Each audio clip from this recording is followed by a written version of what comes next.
আজকে চলে যাচ্ছে একবারে কক্সবাজার। আমার সাথে কে কে যাবেন তাড়াতাড়ি চলে আসেন। আমাদের নাটোরের মধ্যে কক্সবাজারের মধ্যে একটা টুরিস্ট স্পট বের হয়েছে, আর এটা দেখতে একবারে মানুষ উপসে পড়ে ভিড় জমাইছে। তা আমি আবার বাদ যাবোকে বাড়ি কাজকার মানুষ হয় যদি না যাই আর আপনাদের সামনে যদি প্রেজেন্ট না করি তাহলে আবার কিরম হবে নিকন। তার জন্য তো এই ঠাডা পড়া গরমের মধ্যে দৌড়াতে দৌড়াতে আমিও চলে আসছি। আর এটি আইসে দেখি আমার মতো মেলা পাগলে এখানে ভিড় জমাইছে। চারিদিকে মানুষ একবারে থই থই করতেছে, মনে হচ্ছে যে এখানে একবারে মেলা শুরু হয়ে গেছে। একবারে বিলের মধ্যে সোজা এই স্পটটা বানানো হয়েছে আর নাম দেওয়া হয়েছে 0 পয়েন্ট। এই কাকফাটা রোদের মধ্যে ঘুরতে ঘুরতে আমার তো সেই পানি পিপাসা লেগে গেছে, তাই ভাবলাম যে একটা আইসক্রিম খাওয়া যায়। আইসক্রিম খেলে পানি পিপাসা আরো বেশি লাগে। শুধু কি আমার ক্ষেত্রে এরকম হয় নাকি আপনাদের ক্ষেত্রেও এরকম হয়? কমেন্টস করে জানান তো। আইসক্রিম খায় পানি পিপাসা না গেলে কিন্তু এই কাকফাটা গরমের মধ্যে একটু নিজেকে কুলকুল ভাবানোর জন্য আইসক্রিম খাওয়া যেতেই পারে। এই বিলের মধ্যে 0 পয়েন্টের পাশে কিন্তু একটা আকর্ষণীয় স্পট বানাইছে, আর সেটা আজকে আপনাদেরকে ঘুরে ঘুরে দেখাবো। এটা একটা নতুন পানির উপর ভাসমান রেস্টুরেন্ট খুলছে, আর নাম দিছে কুটুমবাড়ি। নাম কুটুমবাড়ি হলেও কিন্তু আপনাকে একবার আদর আপ্যায়ন করে খাওয়ায় দাওয়ায় লাস্টে কিন্তু ঘাড়ে হাত দিয়ে টেকাও লিবি। এটি কিন্তু মেলা ধরনের খাবার পাওয়া যায়, যেহেতু কুরবানিদের মধ্যে খাইতে খাইতে একবার পটকা মাছের মতো পেট ফাইটে যাচ্ছে, তাই আর রিস্ক লিনু না। যেহেতু টাকা পয়সার ব্যাপার স্যাপার আর আমি একটু কিপটে স্বভাবের, তো তাই চারপাশটা ঘুরে ঘুরে দেখতেছিল।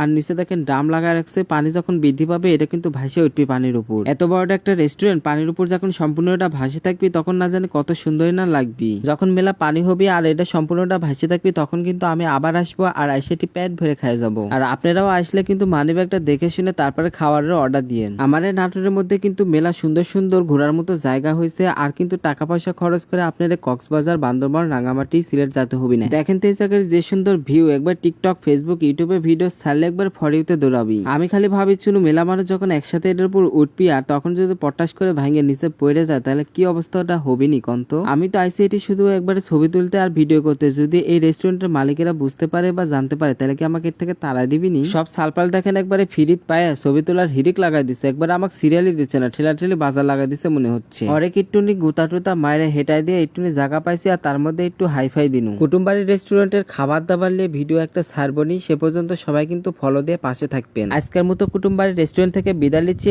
আর এখন যাব কক্সবাজারে পানির মধ্যে সাঁতার কাটতে। সে পর্যন্ত অবশ্যই দেখতে থাকুন। ভাবতেছি কয়েকদিন পর এই এলাকায় যেহেতু বেড়াতে আসতে হয়, এলাকায় বিয়ে করে একটা শ্বশুর বাড়ি বানাই ফেলি। তারপর ভাবে দেখলু বর্ষাকালে আবার নৌকা চালাতে হবে নি, মোটরসাইকেল বাদ দিয়ে আবার নৌকা চালানো শুরু করতে হবে। দেখছেন কি বেপার সেপার খানা পানির মধ্যে কিভাবে এরা বিমান চালাচ্ছে না হেলিকপ্টার চালাচ্ছে বোঝাই যাচ্ছে না। বিলের মধ্যে এই সুন্দর দৃশ্যটা দেখে আমার একবারে চোখ জুড়াই গেছে। এখান থেকে যদি কয়েকটা হাঁস টুক করে ধরলে যায় তাহলে কি হাঁসের মালিকারা দেখতে পাবি না কিছু কবি? এতগুলান হাঁস যদি ডিম পারে তাহলে কতগুলান ডিম হবে এটা আল্লাহ, হাঁসের মালিক না সেই বড় লোক হয়ে যাবি। আমার অঞ্চলে পাতি হাঁসে কি কয় ডাকি জানেন? সই সই কয় ডাকি আমরা। আপনারা কি কয় ডাকেন অবশ্যই কমেন্ট করে জানাবেন। কিন্তু কোন অঞ্চলের নাম সব থেকে ইন্টারেস্টিং হয় সেটা কিন্তু দেখার জন্য আমি অপেক্ষা করনু। আজকের মতো আমার রকেটটা নিয়েই বাড়ির উদ্দেশ্যে ছুটনু। সে পর্যন্ত আপনারা ভালো থাকেন আর আমার সাথেই থাকেন।